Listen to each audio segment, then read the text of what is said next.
இதுவரைக்கும் பார்த்தீங்கன்னா, புதுசா ரிலீஸ் ஆக போற படங்களுக்கு ரிவ்யூ பார்த்திருப்போம். ரிலீஸ் ஆன படங்களுக்கு பார்த்திருப்போம். ஓடிடி ரிலீஸ் ஆன படங்களுக்கு ரிவ்யூ பார்த்திருப்போம். ஆனா, ஃபார் த ஃபர்ஸ்ட் டைம் வந்து பார்த்தீங்கன்னா, 20 வருஷம் கழிச்சு ரிலீஸ் ஆன ஒரு படத்துக்கு ரிவ்யூ பார்க்க போறோம். ஆல்ரெடி தம்ப்நெயில்ல நீங்க பார்த்திருப்பீங்கன்னு நெனைக்கிறேன். இன்னைக்கு நம்ம பார்க்க போற படம் வந்து கில்லி தாங்க. நான் வந்து இந்த படம் வந்து பார்த்தீங்கன்னா, ஒரு 3வது, 4வது படிக்கும்போது இந்த படம் ரிலீஸ் ஆயிருந்துச்சு. எனக்கு அப்போ வந்து தியேட்டர்ல பார்க்கக்கூடிய சான்ஸ் கிடைக்கலைங்க. பட் ரொம்ப நாளா வெயிட் பண்ணிட்டு இருந்தேன். இந்த மாரி ஒரு படம் வந்து ரிலீஸ் ஆச்சுன்னா கண்டிப்பா பார்க்கலாம்னு சொல்லி எனக்குமே ரொம்ப இன்ட்ரஸ்டிங்கா இருந்துச்சு. அந்த படம் இப்ப ரிலீஸ் ஆச்சு. இன்னைக்கு போய் நான் அந்த படம் பார்த்துட்டு வந்தேன். பார்த்துட்டு வந்து என்னோட எக்ஸ்பீரியன்ஸ் எல்லாத்தையும் நான் உங்ககிட்ட ஷேர் பண்ணிக்கலாம்னு சொல்லி தான் இந்த வீடியோ மேக் பண்றேன்.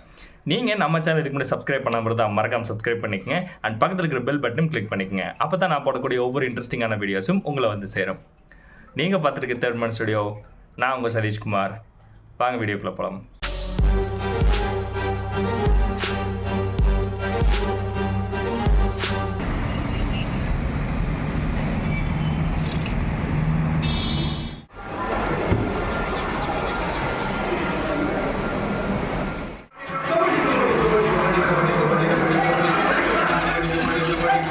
இப்போ இந்த படம் வந்து எந்த அளவுக்கு ஸ்பெஷல் அப்படின்னு பார்த்தீங்கன்னா, இந்த படத்துல நெறைய சீன்ஸ் வந்து வரும்போது எனக்கு ரொம்ப கூஸ் பம்ப்ஸா இருந்துச்சுங்க.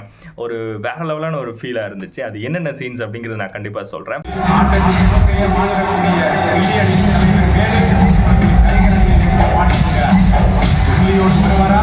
ஏன்னா இதுவரைக்கும் இந்த படம் வந்து பார்த்தீங்கன்னா, கேடிவில நெறைய வாட்டி பார்த்துருக்கோம். சன் டிவில நெறைய வாட்டி பார்த்துருக்கோம். அப்படி இருக்கும்போது ஒரு பெரிய ஸ்க்ரீன்ல, அதுவும் ஒரு டால்பி அட்மாஸ் இருக்கக்கூடிய ஒரு ஸ்க்ரீன்ல, அதுவும் ஸ்ரீசக்தி மாதிரியான ஒரு பெரிய தியேட்டர்ல வந்து எக்ஸ்ப்ளோர் பண்றது எனக்கு ரொம்பவே பிடிச்சிருந்துச்சுங்க. இப்ப நீ ஃப்ராட் பண்ணி ஜெயிச்சிரலாம் நினைச்சியோ அப்பவே நீ தோத்துட்டடா. தம்மா கொண்டு பிளேடு மேல நீ வச்ச நம்பிக்கைய உன் மேல வை. ஓப்பனிங் சீன்ல இருந்தே வந்து பார்த்தீங்கன்னா, பயங்கரமான கூஸ் பம்ப்ஸா இருந்துச்சு. அதாவது இது வரைக்கும் ரிலீஸ் ஆன படங்கள்லே வந்து தியேட்டர் மொத்தமும் வந்து பார்த்தீங்கன்னா, டிக்கெட் சோல்ட் அவுட் ஆனது இதுதான் ஃபர்ஸ்ட் டைம் அப்படின்னு சொல்லி நான் பார்க்குறேன்.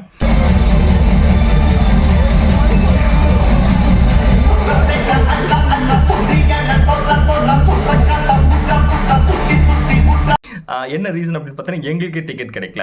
எங்களுக்கே டிக்கெட் கிடைக்காம வந்து பார்த்தீங்கன்னா, நாங்களே வந்து ஒரு 2:30 மணி ஷோ தான் நாங்களே புக் பண்ணி போனோம். காலையில ஷோ எல்லாமே ஹவுஸ்ஃபுல். எப்படி செட்டு உங்களுக்கு கஷ்டம் இருக்கிற வரைக்கும் நம்ம கையில காசு இருக்கும். நாங்கெல்லாம் உசார் ஆயிட்டோம்னா நாங்க ராஜஸ்தானுக்கே போயிடுவோம். ஆரம்பிச்சிடலாமா? ஆதிவாசி அடக்கிவாசி ஃப்ரெண்டோட வீட்டு பக்கத்தில் இருக்கக்கூடிய தியேட்டரில் வந்து பார்த்தீங்கன்னா, ரசிகர் ஷோவே விட்டுட்டாங்க. அந்த அளவுக்கு வந்து பார்த்தீங்கன்னா, ஒரு ஸ்பெஷலான மூவியாக இருந்திருக்குது. அது போக விஜய் படம் அப்படிங்கிறது மட்டும் இல்லாமல் இந்த படத்துக்கு வந்து ஒரு பெரிய ஹியூஜான ஒரு ஃபேன் பேஸே இருக்கிறாங்கன்னே சொல்லலாம்.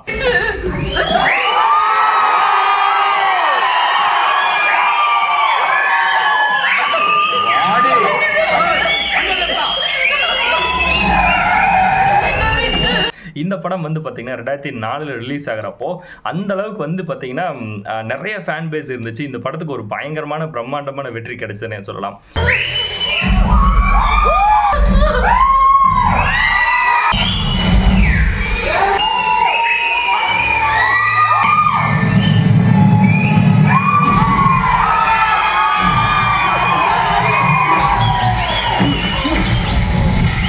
இந்த வெற்றிக்கு முழுக்க காரணம் தரணி அவர்கள் தான். அவரோட டைரக்ஷன், மேக்கிங். ஏன்னா இந்த படம் வந்து பார்த்தீங்கன்னா 2-3 லாங்குவேஜில் ரிலீஸ் ஆயிருக்கு. அப்படி இருக்கும்போது வந்து பார்த்தீங்கன்னா, தமிழுக்குன்னு ஸ்பெஷலாக நிறைய விஷயங்கள் பண்ணியிருக்காங்க. குறிப்பாக தளபதி அவர்களுக்கான அட்டென்ஷன் ரொம்பவே கொடுத்துருக்காங்க.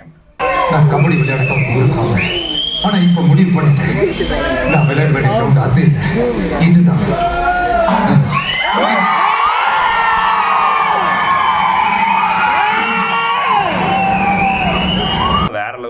திரும்ப என்னதான் விஜயை நினைச்சாலும் இந்த அளவுக்கு ஒரு படம் வந்து நடிக்க முடியுமா அப்படிங்கிறது ஒரு கேள்விக்குறியான விஷயம் தான். அவரோட நடிப்பு வேற லெவலில் பிச்சு தின்னுட்டாரு. சார் கட்டிக்க போற பொண்ணு.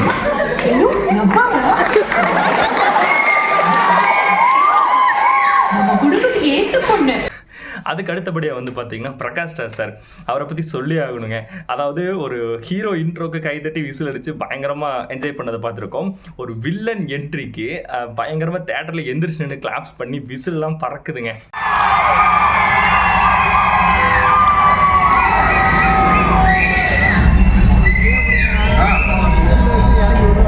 அதுவும் அவரோட அந்த ஹாய் செல்லம் டைலாக்லாம் இருக்குல்லங்க, அதெல்லாமே வேற லெவலுங்க.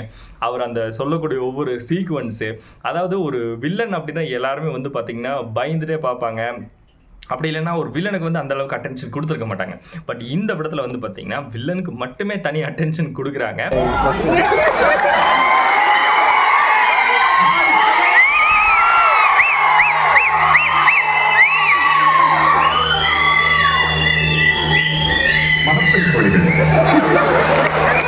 அதுவும் போக வந்து பார்த்தீங்கன்னா அவரோட அந்த ஆக்டிங், பிரகாஷ் ராஜ் அதை அந்த எக்ஸ்போஸ் பண்ணுற விஷயங்கள் ஆகட்டும், அவரோட அந்த ஒன் சைடு லவ் ஆகட்டும், அது எல்லாமே வேற லெவலில் இருந்துச்சுங்க.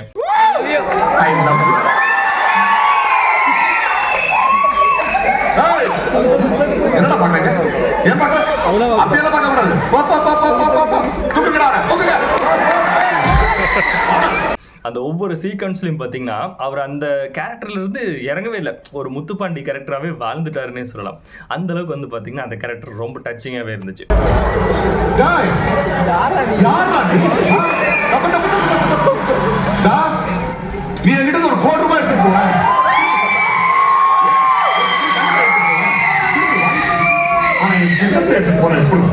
எனக்கு ரொம்ப ரொம்ப பிடிச்சிருந்துச்சு அந்த கிளைமேக்ஸில் வரக்கூடிய சீக்வன்ஸு. அவர் என்ன சொல்கிறது, இந்த படத்தில் வந்து காமெடினே தேவைப்படல, நிறைய இடத்துல அவரே காமெடி பண்ணிக்கிட்டாரு.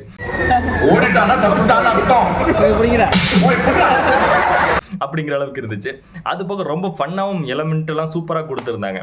இப்போ எக்ஸாம்பிள் சொல்லணும்னா விஜய் அவரோட ஃப்ரெண்ட்ஸுகளோட சேர்ந்து ஜாலியாக சுற்றுற சீன்ஸு, அந்த சாங்ஸு, இதெல்லாமே ரொம்ப ஃபன்னாகவும் ரொம்ப என்ஜாய் பண்ணக்கூடிய விஷயங்களாகவும் இருந்துச்சு.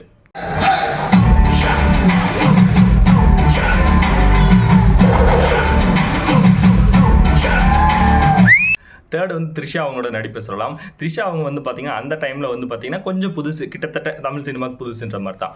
அதனால் பிகினர் அப்படிங்கிறங்காட்டி அவங்க வந்து ஒரு டீசெண்டான நடிப்பையை கொடுத்துருந்தாங்க. பட் நல்லா இருந்துச்சு, அவங்களோட நடிப்பும் நல்லா இருந்துச்சு, குறை சொல்லவே முடியாது. பட் நிறைய இடங்களில் வந்து பார்த்தீங்கன்னா அவங்களோட நடிப்பு வேற லெவல்லே பண்ணியிருந்தாங்கன்னே சொல்லலாம்.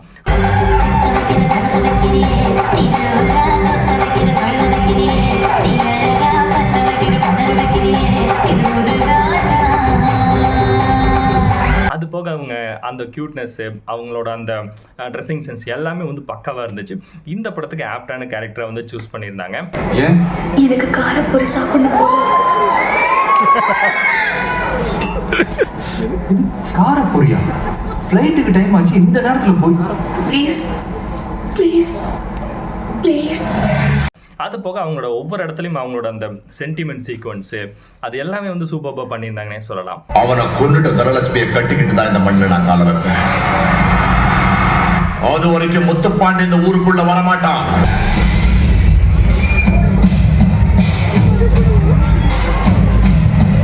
இன்னுமே ரொம்ப ரொம்ப பிடிச்ச விஷயங்கள் என்ன அப்படின்னு பார்த்தீங்கன்னா மியூசிக் தாங்க. மியூசிக்கெல்லாம் வேற லெவல் பண்ணியிருக்காங்க.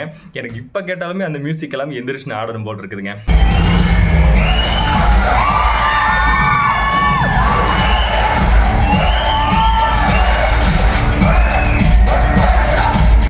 ஃபஸ்ட்டு விஷயம் என்ன அப்படின்னு பார்த்தீங்கன்னா அர்ஜுனர் வில்லு சாங் தாங்க. அந்த சாங்லாம் வர்றப்போ தேட்டரில் கத்துன சத்தம் வந்து பார்த்தீங்கன்னா காதே கிளியர் அளவுக்கு இருந்துச்சுங்க. அந்த அளவுக்கு வந்து பார்த்தீங்கன்னா சாங்கே கேட்காத அளவுக்கு சுற்றி இருக்கிற ஆடியன்ஸ் கத்துற சத்தம் கேட்டுச்சுங்க.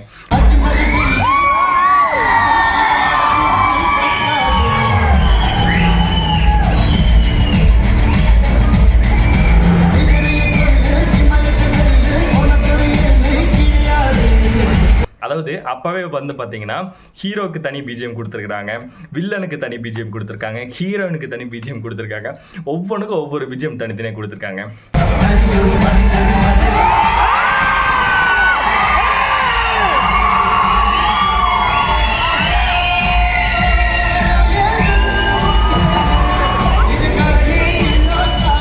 அதெல்லாமே வந்து ஒரு பயங்கரமான டாப் நாச்சான விஷயம். அதெல்லாமே இப்போ தான் வந்து கொஞ்சம் கொஞ்சமாக தமிழ் சினிமாவில் கொண்டு வந்துட்டு இருக்காங்க. இப்போ 2010க்கு அப்புறம் தான். அப்போவே வந்து பார்த்தீங்கன்னா இந்த படம் வந்து வேற லெவலில் மியூசிக் எல்லாமே போட்டு வேற லெவலில் கொடுத்துருந்தாங்க. எங்கடா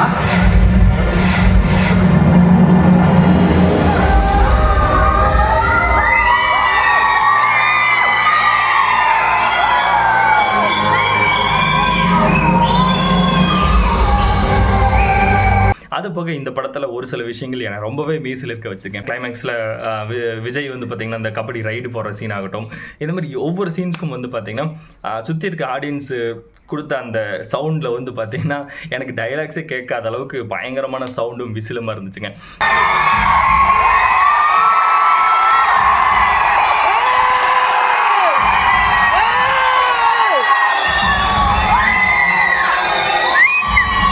எல்லா மக்களும் வந்து இப்படி வந்து என்ஜாய் பண்ணி ஒரு படத்தை பார்ப்பாங்கன்றது நான் இப்போ தான் ஃபர்ஸ்ட் டைம் பார்க்குறேங்க. எனக்கு ரொம்பவே என்ஜாயபிள் மூமெண்ட்டாக இருந்துச்சு.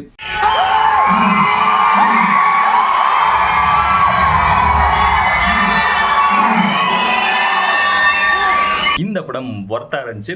அது போக வேல்யூ ஃபார் மணியாக இருந்துச்சு. அது போக வந்து பார்த்தீங்கன்னா இதே மாதிரி ஒரு சில நல்ல நல்ல படங்கள் வந்து பார்த்தீங்கன்னா ரீரிலீஸ் பண்ணுறதுக்கு எனக்குமே ரொம்ப ரொம்ப பிடிச்சிருந்துச்சுங்க.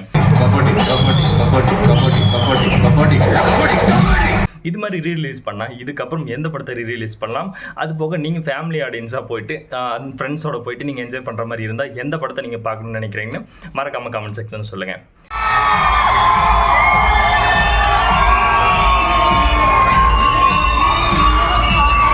அண்ட் இதே மாதிரி இன்னொரு இன்ட்ரெஸ்டிங்கான வீடியோவில் சந்திப்போம். அது வரைக்கும் டாடா பை.